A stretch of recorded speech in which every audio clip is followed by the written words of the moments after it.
गर्मी में 3 अमीर बहू की एक घर में रसोई। गर्मी से बेहाल पर चिलचिलाती धूप होने पर भी एक ही कमरे में तीनों बहू ने अलग अलग चूल्हा बना रखा था, जहां पसीने में भी वो खाना बना रही थी। उफ, ये गर्मी, अब मुझसे इतनी गर्मी में खाना नहीं बनता। लोगों के पास बर्नर वाली गैस है, तब भी खाना बनाने में परेशानी हो रही है। कोई हमसे पूछे कैसे बर्नर के बिना स्टोव पर खाना बनाना पड़ रहा है, वो भी फुस-फुस करके। आधा चालू करने में ही टाइम बर्बाद हो जाता है। शालिनी, मैं तुमसे कुछ कह नहीं रही हूँ तो तुम मेरे बारे में मत बोलो। वैसे ही गर्मी में दिमाग खराब है। लड़ना बंद करोगी? आपकी वजह से मैं अपना खाना नहीं बना पा रही हूँ। खुद तो दोनों ठीक ठाक गैस और स्टोव पर खाना बना रही हूँ। मुझे देखा कितना पसीना आ रहा है। मिट्टी के चूल्हे पर खाना बना रही हूँ, लकड़ी से धुआं भी हो रहा है और आंख में जल रहा है। आंखें जल रही हैं? अरे तुम तो ठीक से सोने भी नहीं देती। जब से शादी करके आई हो पहले सब कुछ ठीक था, मैं और जेठानी जी आराम से रह रहे थे, लेकिन तुमने आकर सब बर्बाद कर दिया। मेरे आने से पहले आप लोग बहुत अमीर थे, महल ससुराल में रहते थे ना।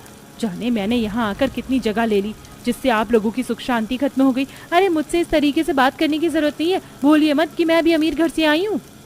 तुम आई हो तो हम भी अमीर घर से आए हैं, बस मजबूरी है यहाँ रहने की। हाँ तो कौन आपको मजबूर कर रहा है? चले जाओ ना कहीं। अरे सुलोचना, देखो क्या हो रहा है, कैसे ये तीनों बहू लड़े जा रही हैं। वैसे ही घर में इतनी गर्मी हो रखी है, पंखा नहीं है, कूलर नहीं है, और ये तीनों अलग अलग चूल्हे पर खाना बनाकर इस घर को और भट्टी बनाने में तुली हुई है।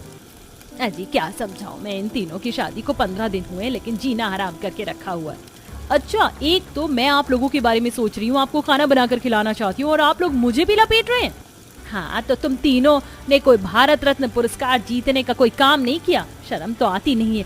3 बहू घर में 3 अलग चूल्हे से हम 3-4 लोगों के लिए इतना डबल ट्रिपल खाना बना रही हो। कितना राशन बर्बाद हो रहा है, कितनी गर्मी हो रही है, तुम लोगों को नहीं दिख रहा?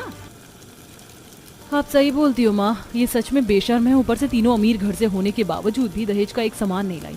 अरे कम से कम दहेज का सामान लाती तो इस घर में थोड़ा काम तो आता। ऐसे गर्मी में मर नहीं रहे होते। बस करो भारती, बहुत बोल रही हो तुम। एटलीस्ट सच बोला मैंने। बस करो तुम सब, इतनी गर्मी में लड़ने की हिम्मत कहाँ से आती है? बहू, तुम तीनों में से कोई खाना दे रहा है तो दे दो। हाँ हाँ बाबूजी, खाना बन गया है, मैं लेकर आती हूँ। नहीं बाबूजी, मैं लेकर आती हूँ। तीनों बहू फटाफट खाना परोस कर सास ससुर के सामने रख देती हैं और खाना खिलाने के लिए लड़ रही होती हैं। पापा जी मेरा बना खाना खाएंगे, तुम दोनों अपना खाना हटा लो। नहीं आप हटाओ। अरे बस करो तुम तीनों का ही थोड़ा थोड़ा खाना खा लेता हूँ। सुलोचना, तुम मेरे साथ बैठकर खाना खा लो, ज्यादा खाना है। जी हाथ मुंह धोकर आती हूँ, गर्मी के मारे मेरे से खाना नहीं खाया जाएगा। सुलोचना हाथ मुंह धोने चली जाती है तो हैंडपंप में आई गर्म पानी से उसका हाथ जल जाता है। फिर वो घर में आकर घड़ा का पानी चेहरे पर डालती है। हाँ बाप रे बाप, मर गई मैं तो। बाहर कितना गर्म पानी आ रहा है, जमीन का भी हैंडपंप से। काश हमारे पास फ्रिज होता, घर में टंकी होती, कुछ पैसे होते, लेकिन घर की गरीबी तो देखो, खत्म नहीं होती है। ऊपर से घर में 3-3 बहू होने के बाद भी कुछ भी अच्छा नहीं हो रहा, बस सुबह शाम कलेशबाजी। माँ जी आप घूम फिर कर हमारे ऊपर ही क्यों आ जाती हैं? खैर, अब आपको ठीक लग रहा है तो खाना खा लीजिए। हाँ खा रही हूँ। फिर सब खाना खा लेते हैं। रात को पति आ जाते हैं, सोने में फिर से कठिनाई होती है। अरे बहुत गर्मी लग रही है, ऊपर मच्छर भी हो रहे हैं। नैतिक, तुम थोड़ा उधर हो जाओ, और भाभी आप भी खिसक जाओ। अरे मैं आगे कहाँ जाऊँ, आगे दीवार है, वैसी हवा नहीं आ रही। एक ही घर में पंखा है, मरा मरा ऐसे चलता है। मुझे नहीं पता नैतिक, तुमसे शादी करने के बाद मैं गरीब घर में आ जाऊंगी। यहाँ तो कूलर भी नहीं है, इसी की क्या ही बात करें। भैया भाभी वैसे ही बहुत गर्मी है, आप लोग सो जाओ। रात को भी आप सबको चैन नहीं है। जैसे तैसे सब सो जाते हैं। अगले दिन घर में पड़ोसन सुलेखा अपने पति के साथ अपने बेटे की शादी का कार्ड देने आती है। तब अरे सुलेखा बहन, राजीव भाई आइए बैठिए। कैसे आना हुआ? बहू जरा 2 कप चाय बना कर लाना। अरे हमारे बेटे की शादी, इसलिए आपको कार्ड देने आए हैं। अच्छा अच्छा, बधाई हो। अच्छा बधाई हो। सास की बात सुन तीनों बहू अलग अलग चूल्हे पर चाय बनाकर लाती हैं तो ये देख पड़ोसन मजाक उड़ाती है। ये क्या सुलोचना, तेरे घर में थोड़े ही दिन पहले 3 बहू शादी करके आई हैं। तूने कुछ ना बताया, ना शादी में बुलाया, और हमने पूछा भी नहीं। लेकिन यहाँ तो 3-3 चूल्हे पर अभी से ही खाना बन रहा है। क्या बंटवारा हो गया या बन नहीं रही है इनमें? वही तो बताओ सुरेश भाई, आप ही कह दो।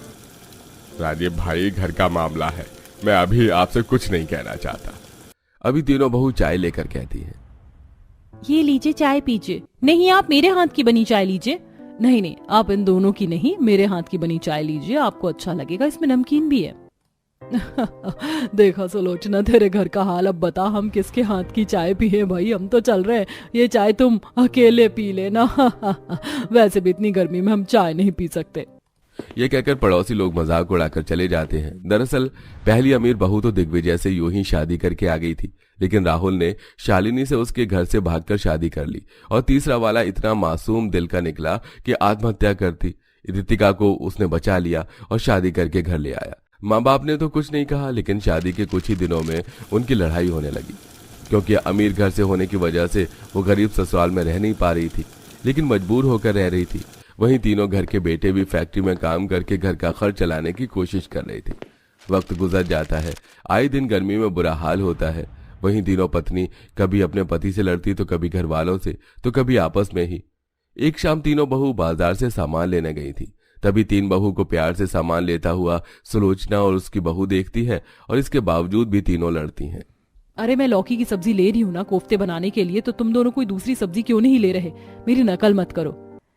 अरे नकल करने के लिए आप ही बची हो क्या? आप कुछ और सब्जी ले लो, मुझे तो यही बनानी है। रितिका तुम शिमला मिर्च ले लो, नहीं तो आलू खरीद लो। अरे मैं हमेशा ही क्यों सैक्रिफाइस करूँ? छोटी हूँ तो आप दोनों मुझे ही बोलोगे, कभी खुद बड़प्पन भी दिखा दिया करो। तीनों बीच बाजार में लड़ने लग जाती हैं। आते जाते लोग उन्हें देख रहे होते हैं। तभी सुलोचना उन तीनों को घर लाकर सुनाने लगती है। कब सुधरोगी तुम तीनों, मुझे ये बता दो। देखा था ना बाजार में तीन बहू कैसे प्यार से सामान ले रही थी, और खुद को देखो कैसे कुत्ते बिल्ली की तरह लड़ रही थी। जब से शादी करके आई हो मेरे घर की सुख समृद्धि शांति भंग कर दी है। इससे अच्छा तो हम पहले ही गरीबी में रोटी बनाकर खा रहे थे, तुम्हारे आने के बाद भी सब बर्बाद हो रहा है। डबल राशन जाता है, मेरे बच्चों के पैसे लगते हैं। अगर यही पैसे बच जाते तो अब तक कूलर आ जाता घर में। वैसे तुम हाय गर्मी करती रहती हो, लेकिन तुमने घर के लिए अभी तक किया ही क्या है? अरे तुम तो पढ़ी लिखी गंवार हो, एक रसोई में मिलकर खाना नहीं बना सकती। सास की ये बात सुन तीनों बहू की बोलती बंद हो जाती है। अगले दिन घर में उनसे कोई बात नहीं करता। तब अकेले में तीनों बहू। सच में अब तो सर से पसीना बहते बहते पैरों तक आ गया है। माँ जी ने कल हम तीनों को सही डांटा है। हमने पैसे तो बहुत बर्बाद किए, लेकिन अब पैसे बचाने के लिए और कमाने के लिए क्या करें? दीदी ऐसा कुछ काम करते हैं जो हमारी पढ़ाई लिखाई नॉलेज काम आए। मुझे समझ आ गया हमें क्या करना चाहिए। बड़ी दीदी ट्यूशन पढ़ा लेंगी, मुझे फॉर्म वगैरह ऑनलाइन डॉक्यूमेंट के काम अच्छे से आते हैं, मैं वो करूंगी, और तुम कंप्यूटर क्लास दे दो बच्चों को, हर महीने 500 रुपए फीस। हाँ, इससे हमारे घर वाले भी खुश हो जाएंगे और धीरे धीरे हम अपना घर बनवा लेंगे और एसी कूलर भी ले आएंगे, साथ में चूल्हा भी एक ही रखेंगे। हाँ बिल्कुल। तब से तीनों बहू प्यार से घर में काम करने लगती हैं। बाकी की दो चूल्हे हटा देती हैं। साथ ही थोड़ा लोन लेकर रितिका 3-4 कंप्यूटर ले आती है, जहां आसपास के बच्चों को पर्चा बांटा जाता है। कंप्यूटर और कोचिंग क्लास के लिए दोनों बहू ट्यूशन पढ़ाती हैं, एक कंप्यूटर का और एक सब्जेक्ट का। बाकी तीसरी बहू घर के एक कोने में साइबर कैफे का काम खोल लेती है। लोगों के ऑनलाइन डॉक्यूमेंट भर के पैसे भेजकर और आधार कार्ड का काम करवाकर धीरे धीरे घर की आर्थिक स्थिति को बेहतर करने में मदद करती है। और 3 महीने में ही वो घर में EMI पर एक एसी ले आती है, जिससे पूरे घर में एसी की ठंडी हवा बहती है। साथ ही अब उनके ट्यूशन के बैच भी बहुत ज्यादा होते हैं। कंप्यूटर का लोन भी उतार देती है और घर में मॉडर्न रसोई भी बन जाती है। एक दिन, अरे वाह, जैसे ही तुम तीनों की अकल पलटी इस घर की काया पलट गई। देखो तो अब तो हमारी रसोई भी बहुत अच्छी हो गई और घर में गर्मी की दिक्कत भी नहीं है। और माँ जी ये सब आपकी उस दिन की डांट की वजह से हुआ है, तभी हम संभल पाए। और अभी तो देखना आप, हम इसका ऊपर का फ्लोर बनाएंगे और फ्रिज भी लेकर आएंगे। हाँ बिल्कुल बच्चों। इस तरह तीनों अमीर बहू अपने गरीब ससुराल को बेहतर कर देती हैं और वहाँ खुशी खुशी रहने लगती हैं। कितना समय लगाएगी बहू? यहाँ सब खाने का इंतजार कर रहे हैं। बस माँ जी आ गई। कंचन हाथ में कांच का कटोरा लिए डाइनिंग टेबल की तरफ बढ़ रही होती, तभी उसके हाथ से कांच का कटोरा छूट जाता है। हे भगवान, इसने ये क्या किया? पहली रसोई में ही सत्यानाश कर दिया। अब तो माँ जी के तांडव से कंचन को कोई नहीं बचा सकता। देखा नहीं था कल कैसे दीदी को एक गिलास पलटने पर सुना रही थी, जबकि वो टूटा भी नहीं था। क्या बात है बहू, मैंने अपनी कांच की रसोई का सत्यानाश करवाने के लिए तुझे अपने घर की बहू बनाया है? खा लिया खाना, भर गया पेट और हो गई आपके कांच के महल को ढाने की तैयारी। सीमा और मधु डरे हुए थे। वहीं कुंती लगातार कंचन को खरी-खोटी सुना रही थी। आखिर कांच की रसोई के लिए कुंती का इतना प्यार क्यों? जो कुंती एक कटोरे के टूट जाने पर इतना भड़क क्यों रही थी, इसे जानने के लिए हमें कहानी में पीछे चलना होगा। दीनानाथ अपनी 3 बेटी सीमा, कंचन और मधु के साथ रहता था। दीनानाथ की पत्नी सावित्री की एक बीमारी के कारण कई साल पहले ही मौत हो चुकी थी। दीनानाथ की तीनों बेटियों के लिए एक ही घर से रिश्ता आता है। तुम तीनों को मैं माँ का प्यार तो नहीं दे पाया, लेकिन जिस घर में तुम लोग जा रही हो वहाँ तुम्हारी सास तुम्हारा अच्छे से ध्यान रखेंगी। दीनानाथ को अपनी तीनों बेटियों के लिए एक ही घर में रिश्ता मंजूर था। रिश्ता पक्का होने के बाद कुछ ही दिनों में दीनानाथ की तीनों बेटियों की शादी कुंती के तीनों बेटों से करवा दी जाती है। आज से ये घर तुम तीनों का है। पिता का घर तो हमेशा पराया होता है और बेटियां पराया धन। बिल्कुल भाभी, आज से ये घर आप सभी का है। सीमा, कंचन और मधु का ससुराल में काफी अच्छे से स्वागत किया जाता है। सीमा घर की सबसे बड़ी बेटी और बहू बनी थी, तो वो काफी समझदार थी। वहीं कंचन और मधु सीमा से बिल्कुल अलग थे। मधु, तूने देखा यहाँ का किचन कितना बड़ा है और किचन में मौजूद हर एक चीज कांच की है। हाँ हाँ, मैंने देखा, हमारे ससुराल की रसोई कांच की बनी हुई है। अब से हमें इस किचन में खाना पीना बनाना है तो थोड़ा सावधानी से। कांच की रसोई काफी कीमती लग रही है और कांच के बर्तन भी महंगे हैं। हाँ हाँ दीदी, हमें पता है, घर पर तो बड़ी होने का फायदा उठाया ही है आपने। यहाँ भी जेठानी बनकर बस हुक्म चला रही हो। अपनी छोटी बहन कंचन की बात सुनकर सीमा उसकी बातों को नजरअंदाज करती है। तभी कमरे में कुंती का आना होता है। मैं तुम तीनों से ये कहने आई हूँ कि कल से तुम्हारी पहली रसोई की रस्म शुरू होगी। तो पहले दिन पहली बहू, दूसरे दिन दूसरी और तीसरे दिन तीसरी बहू रसोई की रस्म पूरी करेगी। जी माँ जी, जैसा आप कहें। कुंती अब वहां से चली जाती है, लेकिन कंचन और मधु के चेहरे की हवाइयां उड़ी हुई थी। अरे नहीं नहीं, कांच के उस रसोई में जाने में मुझे डर लग रहा है, कुछ टूट गया तो आफत आ जाएगी। इसीलिए तुम दोनों को समझा रही थी कि जरा ध्यान से, कुछ टूट फूट ना जाए। अब अगले दिन सीमा पहली रसोई की रस्म पूरी करते हुए कांच की रसोई में खाना बनाती है। सामने से कांच की रसोई से तेज धूप की किरण सीमा को पसीने से तरबतर कर रही थी। अरे बाप रे दीदी, यहाँ तो कितनी गर्मी है। ये बर्तन कितने चमक रहे हैं और भारी भी हैं।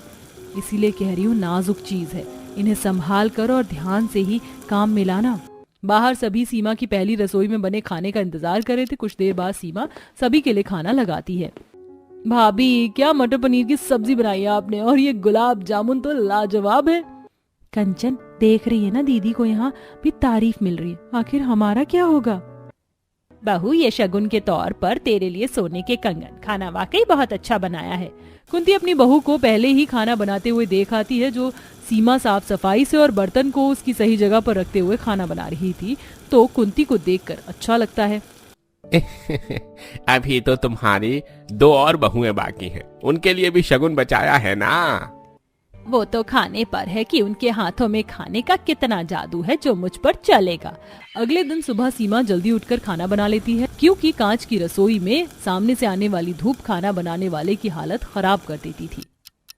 दीदी, आज तो मेरी रसोई थी, तो आपने सुबह खाना क्यों बनाया? इसीलिए क्योंकि मुझे पता है तुम दोनों के उठने का समय क्या है। तभी वहाँ मधु आती है और वो पानी का ग्लास लेकर पानी भरकर जैसे ही पानी पीने लगती है, उसके हाथ से पानी का ग्लास गिर जाता है। सत्यानाश हो इस ग्लास का। आज तुम लोगों को घर में आए दूसरा दिन हुआ है, कर दिया सत्यानाश मेरी कांच की रसोई का। लेकिन माँ जी, ये ग्लास दीदी से गिरा है। बड़ी बहू, कल तुझे मैंने बहुत सावधानी से और अच्छे से काम करते हुए देखा, लेकिन ये लापरवाही अच्छी नहीं। समझा रही हूँ, समझ ले। मधु और कंचन कुंती के चले जाने के बाद खुश होते हैं, लेकिन सीमा कोई जवाब नहीं देती। अब देर शाम कंचन अपनी पहली रसोई की रस्म पूरी करती है। खाना बन गया है बहू? हाँ, बस खाना तैयार है माँ जी। अब जैसे ही कंचन सब्जी से भरा कांच का कटोरा लेकर किचन से निकलती है और डाइनिंग टेबल की तरफ बढ़ती है, वैसे ही कंचन के हाथ से वो कांच का कटोरा गिर जाता है। कर दिया सत्यानाश इसने। इसे तो सासू माँ शगुन की जगह गालियां देंगी। और होता भी वही है जो सब सोच रहे थे। कुंती कंचन को खूब खरी खोटी सुनाती है। भर गया पेट, हो गई तसल्ली। मुझे लगता नहीं माँ, ज्यादा दिन आपकी कांच की रसोई टिक पाएगी। माँ जी, आप गुस्सा मत कीजिए, मैं इन्हें रसोई संभालना और सहजना सिखा दूंगी। उसी में भलाई है। कंचन के साथ पहली रसोई में जो कुछ होता है उससे मधु डर जाती है, लेकिन उसे भी पहली रसोई की रस्म तो निभानी थी। अब उसकी बारी थी। सब कुछ ठीक से हो जाने के बाद जब डाइनिंग टेबल पर मधु सबके लिए खाना लगा रही होती है, तभी उसके साड़ी के पल्लू से कांच के कई ग्लास गिरकर टूट जाते हैं। कोई बात नहीं बहू, गलती से हुआ है। गलती से तो मैंने तुमसे भी शादी करके की है, तो उसका क्या? बहू, कल तुझे समझाया था ना, और अपनी बड़ी बहन को देख ले कितना संभाल कर काम करती है। माँ जी, जो हुआ गलती से हुआ। तुझे बीच में बोलने की जरूरत नहीं है। कल जो तूने किया वो मैं भूली नहीं हूँ। तीनों की तीनों कान खोल के सुन लो, खासकर तुम दोनों। मेरी कांच की रसोई पर आंच आई तो जान ले लूंगी। कुंती अपनी बहू से ज्यादा अपने कांच की रसोई पर ध्यान रखती है कि उनकी बहुएं कांच की रसोई अच्छे से देखभाल कर भी रही हैं या नहीं। पानी पीने के लिए भी सोचना पड़ रहा है, कहीं कांच की ग्लास हाथ से ना छूट जाए और माँ जी का खौफ झेलना पड़े। अब कंचन और मधु देर रात किचन में खाना खाते हुए एक दूसरे से बातें कर रहे होते, तभी उनके हाथ से पानी का ग्लास छूट जाता है। तो वहां कुंती से पहले सीमा पहुंच जाती है। तुम लोगों को समझ नहीं आएगा ना?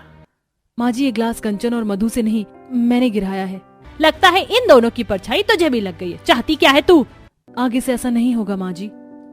सीमा को कुंती सुनाकर वहां से चली जाती है, लेकिन कंचन और मधु एक दूसरे को देखते हुए कहती हैं, दीदी को कुछ ज्यादा अच्छा बनने का शौक चढ़ गया है। सही कह रही है तू, अब कुछ भी गिरता है तो दीदी का ही नाम लगाएंगे। कंचन और मधु अब अपनी ही बड़ी बहन को आए दिन खरी खोटी सुनवाने लगी थी। दोनों जानबूझकर ग्लास गिरा देती और नाम सीमा का। अब कंचन और मधु खाना बनाते हैं। बहू खाना लगा दे, भूख जोरों की लगी है। कंचन अब सभी के लिए खाना लगाती है, लेकिन वह खाना खाते ही कुंती आग बबूला हो जाती है, क्योंकि खाना खराब हो चुका था। और कुंती कंचन और मधु को खूब सुनाती है, बहुत हो गया, अब मैं और नहीं सह सकती। ये खाना खराब हो चुका है, अभी के अभी तुम दोनों मेरे घर से निकलो। माँ जी, मैं आपके आगे हाथ जोड़ती हूँ। इन दोनों की गलती बस इतनी है कि इन्होंने खाना रसोई में रख दिया था और वहां से आने वाली धूप के कारण ये खाना खराब हो गया। कंचन और मधु अपनी बहन को गिड़गिड़ाता हुआ देख अपनी बहन और सास से माफी मांगती हैं। माँ जी, मुझे माफ कर दो। दीदी ने हमारे लिए जितना किया, हमने उतना ही उन्हें रुलाया है। माँ जी, अब तक हमसे जो गलती हो रही थी, आगे से अगर हमने ये गलती दोहराई तो हमें आप घर से बेशक निकाल दीजिएगा। कंचन और मधु को एहसास हो जाता है कि जिस दीदी से वह नफरत कर बैठी थी, असल में वह उसकी माँ थी, जो हर वक्त उन्हें प्रोटेक्ट करती थी। इसीलिए कहते हैं किसी से ईर्ष्या नहीं करनी चाहिए। क्या पता सामने वाला इंसान आपके लिए भला ही सोच रहा हो।